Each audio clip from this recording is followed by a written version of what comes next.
This podcast and every other podcast I make is supported by Patreon. They got this episode a little bit early, plus an extended cut. There's like an extra 2 minutes at the start that they got access to. So if you want to support the show and help us make more cool stuff, including more animated episodes, which is mostly the goal, please consider helping out at patreon.com/Charlanazard. I would have liked The Last of Us to be longer. Could have used less of that James guy, though. Totally. Oh, he sucked. I was like, guys, this really is too took me much. out of it. Please. I'll actually take spoilers. I'll kill myself if I have to. I'll fall on that sword. We should probably just give some decry that we're going to be. I mean, I'm assuming if we're going to talk about it, we'll probably talk about all of it. So, yep. Spoiler. I mean, people go, thanks for spoiling it for me. I'm like, well, why are you watching this? No, I can put a spoiler warning at the start, but I imagine you don't click on something like this and then be like, Troy was in it. What? Probably. Wait, that was you? If somebody says that, I did my job because homie looks busted. One of my favorite things. You look broken in that show, man. I was like, Jesus Christ. I showed up and they put me through wardrobe and they were shooting episode 108, which was episode 7, The Left Behind. And so I got to watch them do the whole thing where Riley and Ellie are sneaking through the town. They're hiding from the Fedra guys. It was awesome. And it was all on a soundstage. Super cool. And so they bring me over to Craig and they're like, hey, here's the wardrobe that we've chosen. We think this works really well, especially in the character of the game, but it'll work great for all of the different setups that we need. But it hasn't gone through what's called breakdown, which is where they make it look dirty and old and not like it just got bought from the Gap. So he was like, it still has to go through breakdown. And Craig goes, yeah, break down this because this doesn't last 5 minutes in the apocalypse. We got to fix all of this. So that was my first introduction to Do you think that you lost in an apocalypse, Troy? No, hands down, no. Great. I'm one of the first waves. We're not even making graves for those people. Like, just it was too much of just mowing Minute down. one. Yeah. Yeah, somebody remembers me and I have a picture. That's it. That's all that remains. But they left it in me. Texas. Left it in Texas, like. Oof. What do they do in terms of like? How do they make you less attractive, Troy? What's the makeup process you're going through there? Because it is it's a beautiful piece of makeup work they're doing on you. Like you do look fundamentally different. Very, very minimalistic. But this is another thing where it's like my makeup team was incredible. Loved my girls. They were awesome. It was about, 30, 45 minutes at least in the chair every morning to where it was this almost doing rosacea because the main thing is... That's what I was going to ask. Did they make you look pink or was it just that cold? Yes. Yes and. Right. If you look, Scott Shepard, who played David, didn't have a hat on in that first scene and his ears are beet red and that is not makeup. It was -16. Oh. It was wait, no, that's Fahrenheit. windy. No. Celsius? That's so cold. It was ridiculously cold. And we had heated thermals, battery operated clothes to keep us warm, socks, gloves, long johns under and like heating jackets. And they kept us warm, but you have to be careful because if you go to too extreme temperatures like that, that's how you get sick. Yeah. So they were keeping us safe, but also it's like, we don't want you to be sweating through this. Like, can we take this jacket off? It's really warm. Yeah, I imagine it helps, right? It helps. Yeah, we were stamping our feet, and it was like, man, it is so bitter cold. Beautiful location that we shot, not only outside Okotoks, outside of Calgary, and then also in Waterton, which is just north of Montana, just across the border.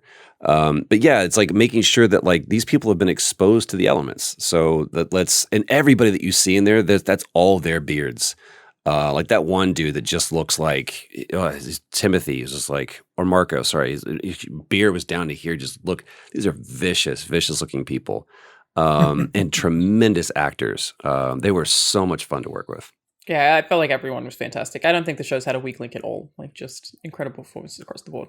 No. What did it feel like to, spoilers, get killed by Ellie?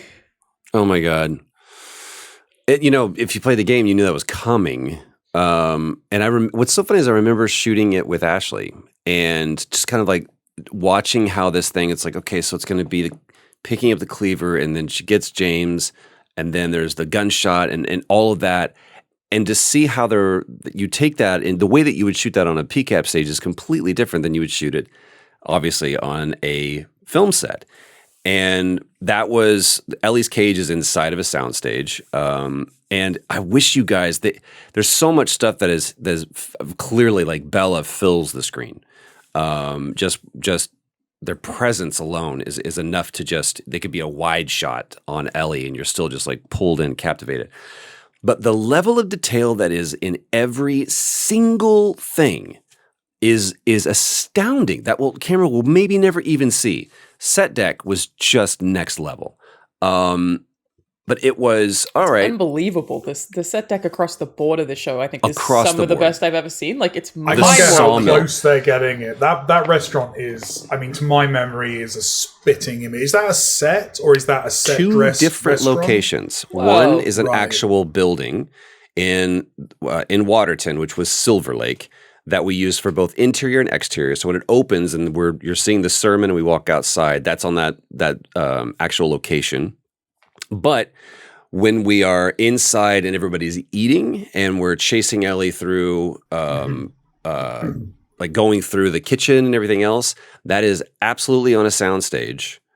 And there were, I can't remember, I'm gonna do this wrong. I think there were 1,100 different points of fire.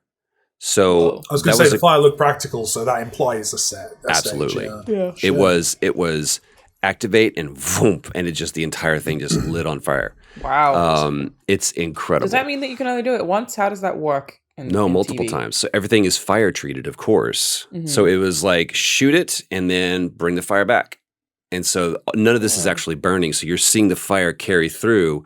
But that's what would happen to real wood is that it wouldn't immediately burn. So all we need to do is see it. Like that curtain goes up. Yeah. Which is a great shot from David where he just realizes it's all over. Everything is gone. And I was talking to somebody earlier about this today where did all the people go? Like in the town, like when you're playing, it's funny, I was watching the episode with Neil, I had people over at the house and we're watching and, you know, as Joel's staggering through the snow trying to find his way in through the town, I just look at Neil, I was like, bang, ding, ding, bang, bang, ding, ding, because just the bells are the main thing that draw you. It's the fire and the bells that are pulling you in the right direction. And to not have that, I was like, man, this town feels vacant.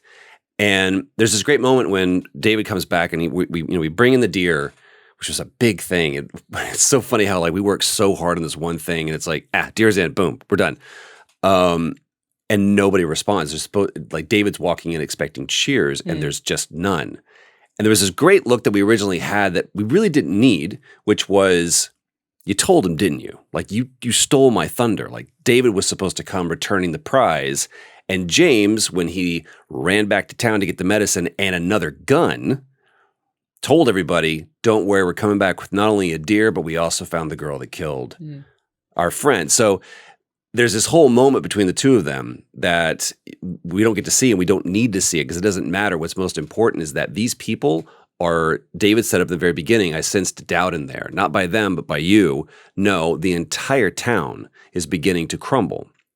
And just like we see that curtain go up, everybody's gone. They're either in their houses hiding or trying to stay warm, or they left. And that's why the town is just vacant. When we needed it in the game, we needed him to run into people because everybody he runs into is trying to kill Joel to stop him from getting to Ellie. We don't need that here.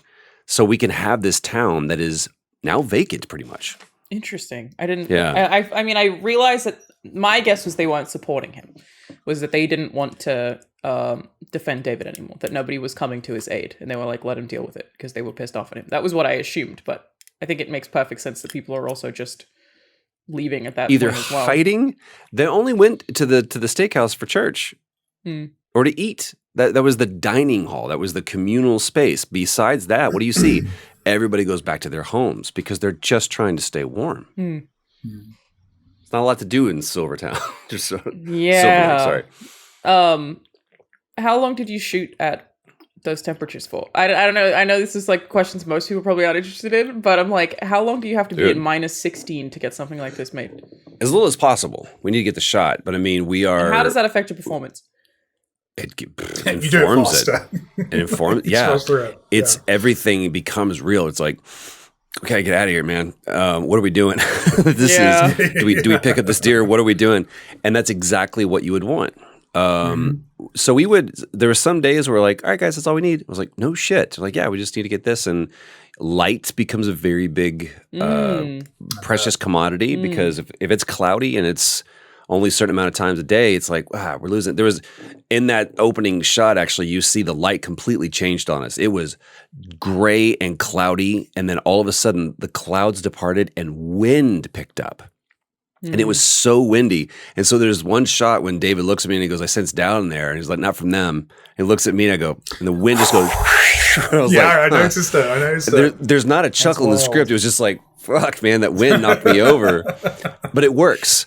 So yeah, as least amount of time as possible. There were long days. The day that James meets his demise was a very long day. It was about a 14-hour day. Wow. Several hours in the chair getting the prosthetic, because there's this prosthetic that they gave me that had an attachment in it that was a plastic clip with magnets, so that when that cleaver goes in, it stays and doesn't look crazy. So like you could go frink, and I could walk around and then go, and they take it off. That's so cool. Super cool. Whoa. It also has a line, like a tube going up that is a blood line. That there's literally a guy with an air pump going and pumping air so that blood shoots out. That's awesome. I was talking to somebody the other day who is editing a TV show right now, and they had to choose several shots where somebody destroys a wall. And they were like, well, obviously we went with all of the best performance, but it means that we now have to retroactively CG the dust from that wall falling to make sure it's consistent. And I was like, you have to do that on TV? And he was like, oh yeah. So they have to choose just the best shots and then make everything else work together. And I was like, oh my God, in video games, we just go more dust. Like, that's crazy. I have learned so much about the process of filmmaking by just observing the making of this show. I bet. Because for the podcast, I got to watch, non-final, picture locked, but also no VFX, not mixed, and getting to see what it looks like before, like when it's still in the oven. Seeing John Wick 3 in the same way was my God, dude! Jesus Christ! It's seeing so that picture, but the visual effects shot, you would think is like, okay, like The Infected. It's like, no, we just touched up the practical stuff. It's like, oh, we need birds to fly out of here, and for it to be really real. I'm like, you don't actually have. It's like, no, what are we, John Woo? No, we just get to birds, just fly those out. Or there was one of my favorite ones was Joel is drinking something. And there's a note that comes on the screen that says, make liquid brown, because he's drinking clear. And I was like, is that a choice that they make so that they don't have to drink anything else? And Craig Mazin goes, nope, that is me being too clever for my own good. And I started thinking about, well, if they're making alcohol, they're probably making like bathtub gin. So bathtub gin would be clear. And then that's what I had him drink. And then everybody at HBO was like, why is he wincing when he drinks water? Because I'm an idiot, make it brown. So it reads. So it's those visual effects shots that I never think about. But everything that you see there that came out of me, that's all practical. That is all. It's so cool. It's super, super cool. So how did that scene get rehearsed? How do you rehearse like a scene? I just don't know anything about this kind of thing. Like, how do you rehearse a scene where you get an axe to the shoulder and make it look realistic? Very slowly, very deliberately, you get all of the acting pieces out of the way. How are we feeling? There was a day of rehearsal beforehand. You've got an incredible guy was our stunt coordinator, and Maggie was the stand-in for Ellie. And the two of them, like, there was always someone there going, how do you feel? And keep in mind, this is very shortly after Rust. So anytime there was any kind of weapon, regardless of oh my the time. God, yeah, you would have shot really soon after that.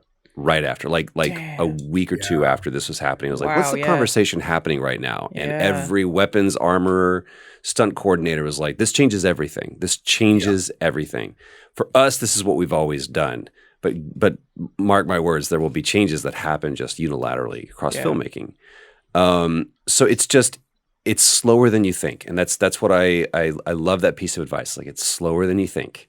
So if you go too fast, it's about intention than it is speed, because I can make it look really, really mean, but I'm moving slower than you think. So it's walking through all those beats, and it's like, what do we need to see? It's like, well, she needs to have a moment to clock the cleaver so that it's not just like, here's my beat where I'm hitting the cleaver. So it's, here's a way out, grab it. You're the closest one. Sweep over with the right. That needs to connect with you. Don't full sail out. There's a moment of like, what the fuck just happened? And then the pain hasn't hit. And so you're still kind of clamoring a little bit, but your body's not responding. Right. I go back into the wall. They're like, careful, that's an actual metal shelf, which I absolutely hit. Perfect background, by the way. Sorry, apologies, Troy. Have you got Mortal Kombat behind you there? What's up? Intentional, I just noticed. Has that been up the whole yeah, time? dude. We going meta up in this bitch. And then it's just, we need you to slide down and I need you to not move. That was the hardest part because your blood's pumping, literally.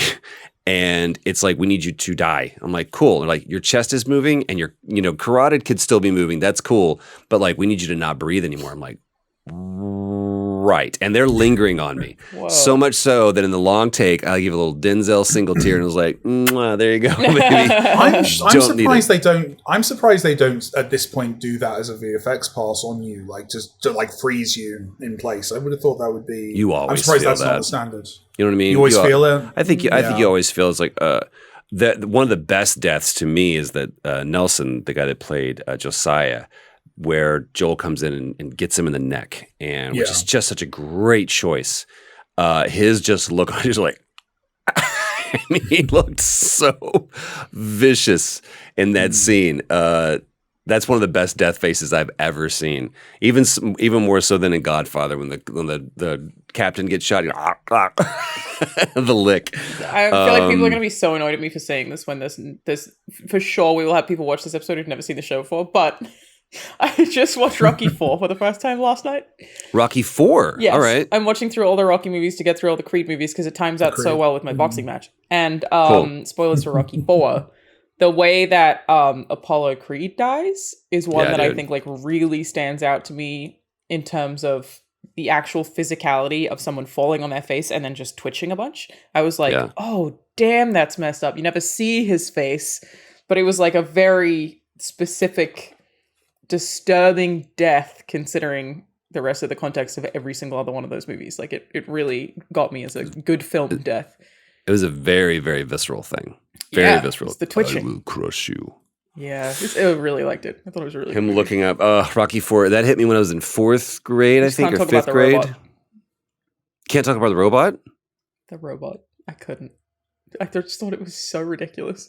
It is. At the very beginning of the movie is absolutely ridiculous. The robot's, it becomes, I don't remember his name, but basically his girlfriend.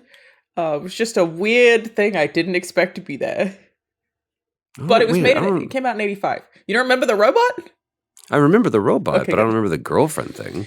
It teaches it to speak like a woman. That's a very 4th grade thing. I remember the robot, but not the yeah. girlfriend. That's a very 4th grade. In any case, great screen death. Really enjoyed it. I thought it was a great movie. I liked it a lot. Thank you. Yeah, Thank you. much better than The Last of Us episode 8. Personally needs more robot. Yeah. More robot. Yeah. Yeah. That was my note too, but How was it working with Bella? I feel like from the Dude. beginning, have thought she's fantastic, but I guess you didn't really work with Pedro. Yeah.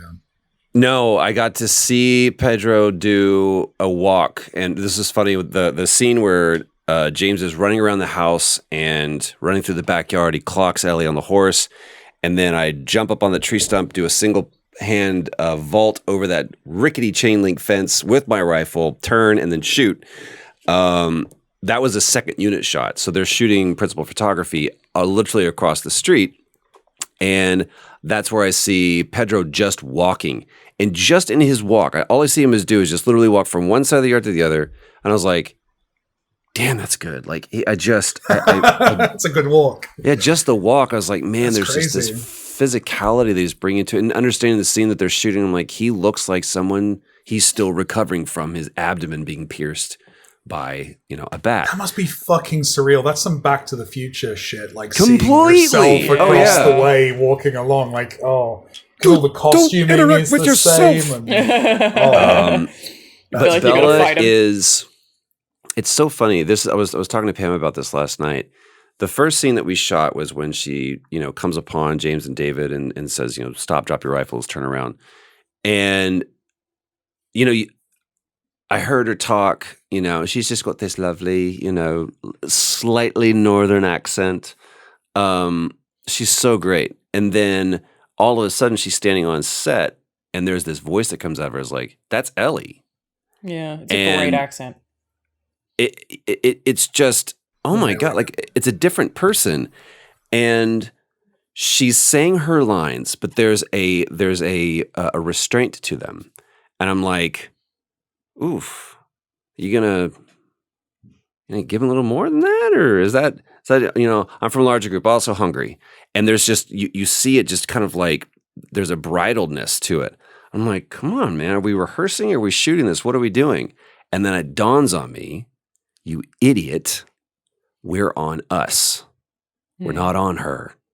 And the second that camera turned around, it was like, out of the cage. I was like, oh my God, the control that Bella has over her choices is it's truly inspiring, because I watched, like, in that last scene where Joel and Ellie come back together, the decision to not have, and we talk about this on the podcast too, the decision to not have Joel pull Ellie off of David was both kind of like a practical, kind of, there's like some logic questions that come in. It's like, well, why would we're having this happen with a burning building? Like, what's going on? But the thing that I think we gained from that is completely Ellie's moment. Yeah, and totally. I have no idea how long she stayed in there with David, because we just see her come out and not even like bursting out. It's a pushing open the door and just stumbling out into the open. I mean, I think someone counted it was 20 hits, but it could have been more. It could have been 100. Yeah. I have no idea. It's a nice counterbalance, because without me and Troy were chatting a bit about it before we started recording, but it's another situation where the context of the game has established Ellie's independence by that point. So having Joel pull away isn't like undermining that character's kind of That's moment. very true, because she's already killing people in the game. Exactly. We've not seen that. Very so good point. it would undermine that kind of what that says about the independence of the character. I so it's actually a really forgotten that smart even choice. happened in the game. I'm replaying it right now, but I haven't played it since it came out. So there are some things I remember and some things I don't. And I definitely remember there being David and Ellie fighting Infected that is not in the show, which I also That's think the other makes sense. thing. We could have a different version of David in the game, because we had other mechanics at our disposal to be able to build that relationship. Mainly, they're going to fight together. And if you do that, there's some trust that inherently comes with that. It's like, okay, well, maybe I was wrong about you. Maybe you are this guy. We don't have the limitation or the necessitation of that. In this, we can lean into other things about him, which the thing that I love, the introduction of the religious aspect, and how very subtly and underplayed that was, because if you look throughout history, when people are deprived of the tangible resources, food, shelter, warmth, the only thing that they have left are the intangible. And those who mean to rule will weaponize those intangible things, like faith, hope, love. All of those things become the only currency by which you can oppress. And that's exactly what David does. So it makes perfect sense. There was this great moment where when we're walking, we're trying to find her with David, and James said, well, maybe it's God's will. And it's this poke at him, because James is a pragmatist. He doesn't believe in this greater cause. He's trying to get through the winter, and that's it. And like you said earlier, Mike, he wants to be the equal, and he wants to be the right hand, because he recognizes in David, this guy's the devil, and as long as I can remain on the right side of him, I'm not on the wrong side of him. And that's where I don't want to be, because otherwise I'm going to end up in the pot with everybody else. So him trying to make himself an equal to David by coming back with a deer and telling everybody, all of those things are exactly what sets him opposite of Ellie, because Ellie instantly shows up and David goes, there's my equal. She's loyal, she's capable, and she has a violent heart. And that's what James does not have. James will shoot the horse to bring the girl down and say, I got her. But when it comes to put her down, he doesn't do it. He can't do it. He is choking, and it's David thankfully saves him from that moment because he realizes he can't shoot a girl cold-blooded. Has Ellie? That's one question I had actually was. In the context of the show, has Ellie shown a violent heart at this point? Like again in the game, all the way throughout. Do we reckon? Yeah, I guess very first episode when they sneak outside the fence or outside the wall, and Joel freaks out on that Fedra dude and beats him to death. What does Ellie do? She looks. She wants to see. Cut open the face of the infected with a knife. It's like she tells Joel, "Do it. Get up and do it." But this is the first person she's actually killed in the show. No, it's not. Isn't it? I know she shot someone. That was the whole thing, is when she shot someone before. Oh, she said she'd done it before. She had killed somebody before, and that person was Riley. So I did not put that together. Of course. That's why she said, "This isn't my first time." Did not occur to me that she'd killed Riley. She put Riley down. Huh. Wow. That's rough. Super rough. Damn. Am I right in the read that I've always had that David's a pedophile? Or is that ambiguous? I mean, that's text in this episode, right? Like, yeah. Well, it doesn't actually say that, but I feel like I thought that in the game too, but I don't know if it ever is explicit about it.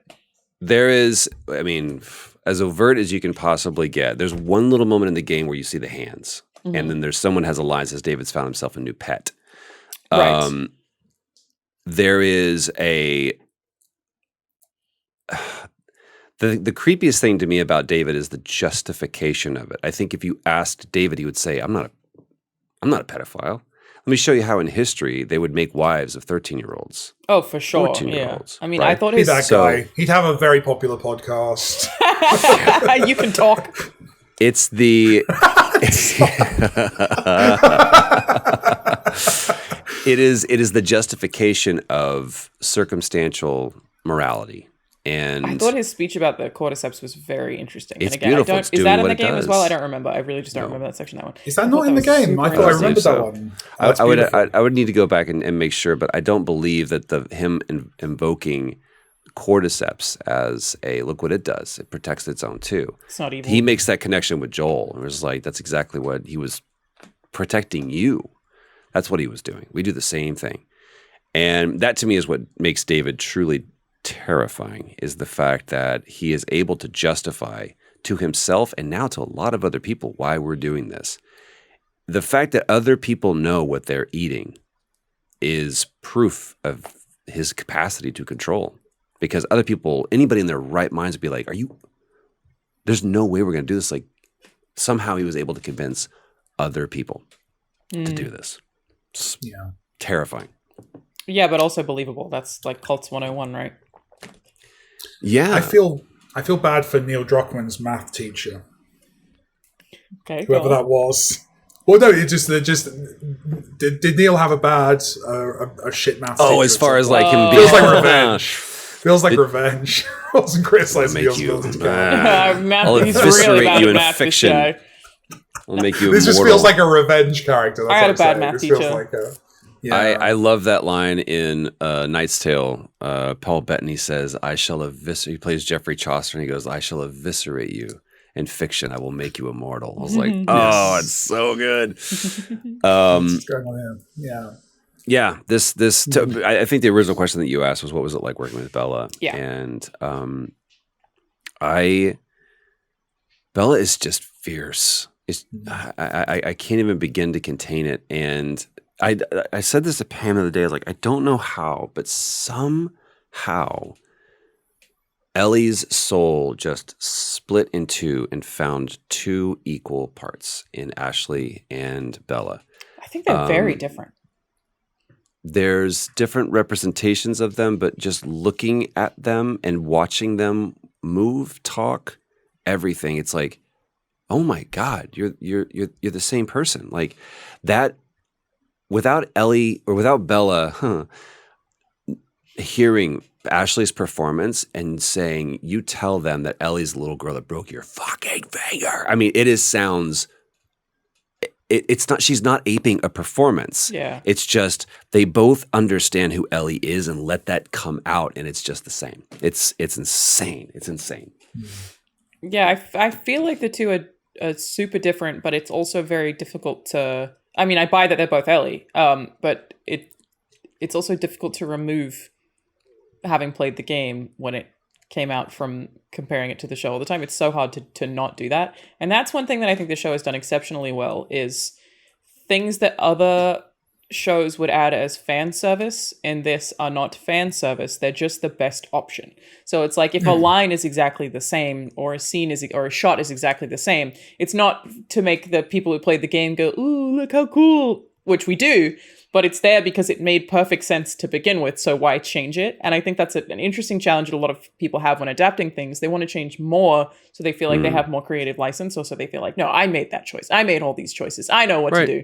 But the lines that are the same and the shots that are the same don't feel that way in this at all, which I actually don't know if I've ever seen done this well before. Is that well, I mean, is this the first time a TV show adaptation has been co-run by the originator? Like, that's... In this way, the only one that I can think of. And that's why people are like, oh, we should adapt more things to. It's like, that's not, don't jump on that bandwagon of go, oh, let's do more video game adaptations. Because we are riddled with bad examples of that. It is Craig going, okay, I have some pesky little questions, as he calls it. I love that, where it's like, what's Fedra doing outside of the quarantine zone? Why are they the ones that find them in the Capitol building? Why not just let it be infected? Oh, well, why spores? Well, because we needed a gas mask mechanic. Okay, well, could we translate that into a network of tendrils to where, like, when you're in the mall, you can make noise and stuff, which is totally fine. Those things are so in there. By the time they've grown into the wall, they've been there for potentially 20 years. Yeah, I would have thought they could never even get out. It sounds rooted in problem solving rather than ego. Sounds like it's specifically trying to solve issues. I wouldn't even say problem solving. Or not solve issues with the adaptation, I suppose. Not problems with the game, but problems or just with an adaptation. Like, it's not a problem, it's an opportunity. Can we, like, one of my favorite adaptations is, or differences, divergences, besides the Bill and Frank thing, is what if we made Sam deaf? Now what we're able to do is really bring a whole new level of intimacy that would not have worked in the game because you need to be able to talk to them. Mm-hmm. And they need to be able to have parts of this conversation. So we don't have to have that. So what does it look like if Sam is deaf? Now that starts, it's a tumble of new opportunities to express the same stakes of the scene. Neil's perspective or his philosophy to me is great. What are we trying to say, and what's the best way to say it? Doesn't matter. What's the medium? Well, this is the best way to say it in this. This is the best way to say it in this. So there's nothing that needs to be removed, replaced, changed, adapted, anything. It's just it's a yes and. It's not an either or. It's like, well, they should have done this because they did this in the game. It's like, yeah, we did that in the game, and we're doing this in the show. What does it change? Nothing. There you go. let both of them exist side by side. It's not like, well, I think it's you're better Joel, or this is a better Ellie. It's like, no, they're both. And yes, and because all of it. It's what we were talking about before we started recording as well, I feel like the show plays in very well into the strengths of the medium throughout. And like I said, like where I feel the game is stronger, that's because I think games are probably stronger at those things. And, leaning into the strengths of TV on top of that just gives us a different way to enjoy the story. I think it's great. That transition from, when you see the bunny, the ill-fated bunny, I love that they kind of got that in there. And that was great. So good. To... you see Ellie in the stark white in the game all by herself in the snow, and then you push left on that stick and it's like, oh my God, now I'm controlling Ellie. Holy shit, the last time I controlled anybody else besides Joel, that didn't go well. So now there's this all new level of tension. We can't do that in a show. So what's the best way to represent what that sense memory moment was without leaving behind a whole audience that never participated in that never did have that memory? So that's what you're saying, Alanah. It's like, don't service fans, service the story. And if you do that, you service your audience. That's all that matters. Related to changes, I think I know the answer to this, but it's a question I wanted to ask anyway. Why the decision to have Joel be stabbed instead of fall on the spike? Well, too hard to live through, I assume? when you're, in a world where you can make a med kit and you're getting shot multiple times by bullets because of the necessity of the game, and you can just kind of heal yourself, and that is intense enough. You're like, man, I'm barely making it through this. If Joel gets shot once, that's your life. You're done. It's violence just scales differently in a show. Yeah. So him falling off a second story, second story building and landing on rebar that goes through his liver, that would kill him on our show. Yeah. But we have an opportunity here to do something that establishes all we need to do is incapacitate Joel so that we see, just as we're beginning to build this relationship, it is instantly threatened. And what does that look like when that relationship is now threatened by both of them? And it establishes a rule in terms of the stakes that you can lean on for tension throughout the rest of the story going forward. Absolutely. Because you've seen the consequence. We're a show that's going to deal with the consequences of violence to this extent. That puts more weight on it. Whereas, as you say, in a game, it's about legibility of contrast of different kinds of damage. We see how hard it is to get penicillin, thing, right? Like the thing that all humans really would just be dead without. We see how hard it is to actually get. Also, does penicillin work that way?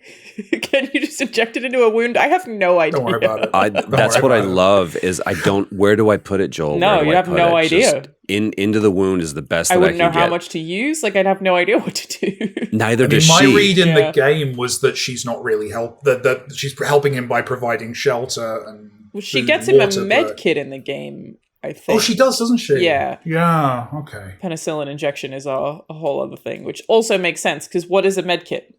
Like, that's such a video game thing that what does that mean in TV? It's with a red cross on it. Unless you're dealing with trademark law, and then it's a green cross. The penicillin exists in the game. Like, she gets the penicillin. Oh, she does gets It's the not antibiotics. Just a med kit, am I wrong? Yeah, because she injects him, like, in the game. There you go. So it's no, and it's that I love the beautiful side by side of just like laying next to him and just God, it's so good. 100% works. But the thing that we needed to do in the game as well is start showing you that Joel may die, and that where does this go? And so that moment where your vision's going in and out, and now what are you seeing? You're seeing Ellie pick up a gun and fight for you and say, Joel, get up. That needed to happen for the game, but it doesn't necessarily need to happen. All of a sudden, we're going to go first person with Joel. That would be weird in the show. So all of those things are people that Craig and Neil together going, okay, this is how it exists now. Does it need to exist like this now, or can we do something different? If it's a better way to say it, then let's do that and being unencumbered by what already exists. For sure, that makes perfect sense. Yeah, I feel like that writer's room must have been very excited. Do you know how long they were making decisions like that for? How long that part of the process was? Up until it's shipped. There's notes that come back where it's like, it's not working. Get rid of that. There was stuff that we shot that ultimately doesn't service the story. And there's this great little one-act play that Nelson, who played Josiah, he and I did when we were all in that big town hall in Todd's Steakhouse, and we come in and David has the whole moment where he slaps the girl. There's the beautiful 3-beat of it too, where he walks over, slaps the girl, and then to Joyce he puts his hand up.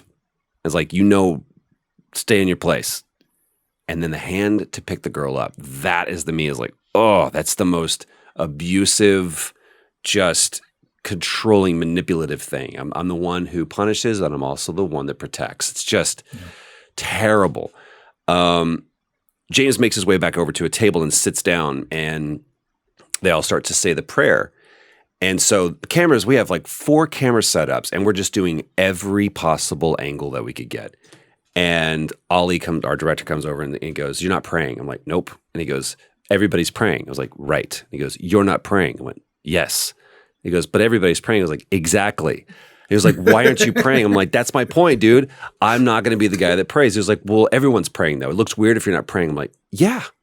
Now, if you don't want to shoot that, that's totally fine. I'm just telling you from a character perspective. I'm not going to tell you where to put your camera. I'm just telling you that this guy isn't bought in, and I'm not going to fold my hands and play along. So what do you want to do?" So I'm sitting here, and this guy James is sitting here in this moral superiority. I'm observing everything that's happening. And these extras, all these background people are like, and action. And they pick up their bowls. And it's just like, people were like licking the plates and everything with their fingers. Every take was just full sail. I cannot say enough about them. They were awesome. For hours they're eating, going through vats of this stew, which was actually stew. That's something that people like, because eating is the worst on the show. I was a child actor, and I remember one scene as a kid. Have I ever disclosed that on the show? I don't think so. I didn't know that. Probably. Okay, I was a child actor. This is had a whole career 1:30. before games. But I remember one scene where I had to like eat a meal. And it was genuinely the hardest thing I've ever done. Yeah, because you just, like you say, you do 10 takes, and you're. And what was it? It was actually weird. You know what? Weirdly, it was stew. Mm-hmm. How long did it take for you to eat stew again? Oh, well, that's the thing. I was a vegetarian, so I didn't. Kind of had no But options. no, you're absolutely right. Ruins everything. Like Rahul it's talks just about I it didn't all the eat time. eggs for years. Of, like, I didn't. that and having stage a- kisses. I remember hating as well. Yeah. Those were the two. You were Yeah. stage kissing people as a child actor? Like teenager, yeah. There's a Yeah, whole totally conversation nothing about worse, kissing nothing right now. Worse. Oh, it's the worst thing. Wow. But this moment happens where James, just to wrap up, because I gotta go too. James has this moment where he's sitting and he's judging everybody, and all of a sudden Josiah sits down. He puts a plate in front of me, and one in front of him, and he picks up the spoon. And this guy doesn't break eye contact with me. He just picks with the spoon and starts eating. And I'm looking at him with such disgust. And then I look over, and David's just daggers to me. And it's pick up that spoon and eat. So I do. And what we actually got was the moment where I eat, and it's like, oh shit, this is good. Oh no. Oh no. I like this. This is satisfying me. And you watch as all the moral superiority and the humanity just ebbs from this guy. That's the better choice for the scene. Except for the fact that it completely telegraphs that there's something wrong with this. But the daggers would have telegraphed it louder. The dagger look would absolutely have like, telegraphed it louder. you better eat. It's like, well, why isn't he starving? Because what we need as an audience is to be in step with Ellie. So when she sees the ear, it's like, holy shit. You're meant to be having your doubts, but you're not. Yeah, exactly. So I was like, man, I've learned so much about it. It's like, it's not about your performance, man. Do what you do and then trust editing. So great. And tell the story, as you said earlier. Tell the story. Just tell the story. Yeah. There's a million things I could ask, but if you have to go, I'm going to ask, what was the hardest thing about filming this episode? Outside of the cult. The hardest thing, the biggest challenge was my ego. And my second day on set was my hardest day. My first day was great. I was nervous, which I don't typically get nervous, but there was a part of me that allowed myself to play into the whole thing of, what if I'm not good enough? And the second day, I had kind of one of my, not a bigger scene, but just a James focused scene where he's kind of telling his men what to do. And when you see him in control, and all of a sudden we're moving past that. I was like, are we getting this shot? They're like, no, you didn't get pages yet. We cut that. I went, oh, okay. And they're cutting stuff now. And Neil and I were going to hook up the night before on phone, and he wasn't available. And so I just started spiraling. I was like, oh no, I'm blowing this. Word got back to him, and it was not great. So what I do a lot of times, I get very quiet. And so I just kind of removed myself and just got kind of very tucked into my own space. And then the next day, and I love Craig forever. Craig is like near and dear to my heart because of this. He found me on set and he's like, hey, how you doing? And he just has this big smile. I'm like, I'm better than I was yesterday. He goes, why? What happened yesterday? And I just kind of told him briefly. I was like, this happened. And then like Ollie and I we didn't see eye to eye on this scene. And he was just like, you're reading so big. Like all your choices are very, very big. I'm like, what are you talking about, man? All I'm doing is literally looking behind me. He's like, yeah, it's just reading big. So like he and I didn't get off on to a great start. And Craig was like, dude, you spiraled. And I went, yeah. He goes, if that ever happens to you again, you text me and I will come find you. There's no reason for you to feel that way. We're not going to let you look bad. And it's just been this recurring theme that I've heard from a lot of great, whether it be developers or directors or producers that I've worked with, were like, hey man, we're very much dependent upon you doing a good job, but ultimately it's not about you. You see all these people around here, all these people are working to make sure that it looks really good. And we're not going to let this thing be bad. And literally everybody there has your back. Yeah. So it's okay to fail. It's okay to make a mistake. And that freedom just let me open up and really stand confidently in my own choices and realize I got the gig, so do the job. That's all I had to do. Did you have to audition? No, not for this guy. Okay. It's like I didn't imagine so, but that's the other thing. I was like, oh no, what if they kind of like did this kind of a sight unseen? It definitely plays into every insecurity an actor would have, right? Like I can understand. You get given that something. completely. Yeah, it's like, of course you don't It's want an to mess amazing this up. performance, man. You absolutely nailed it. Yeah, you did such a good job. Thank you guys. And all Very, those very kind of people you. helped you out, obviously, as you say. And yeah, It was very funny to look at you and be like, wow, Troy's a really good actor. Even though obviously I already knew that. But I've like, done seeing that it differently, I was 5 fucking like, times in my career. 5 fucking times in my career, I've gone, shit, Troy's actually good. You know, he's actually pretty really good actor, good. this guy. He should think I about disagree with a lot of people. He's actually kind of talented.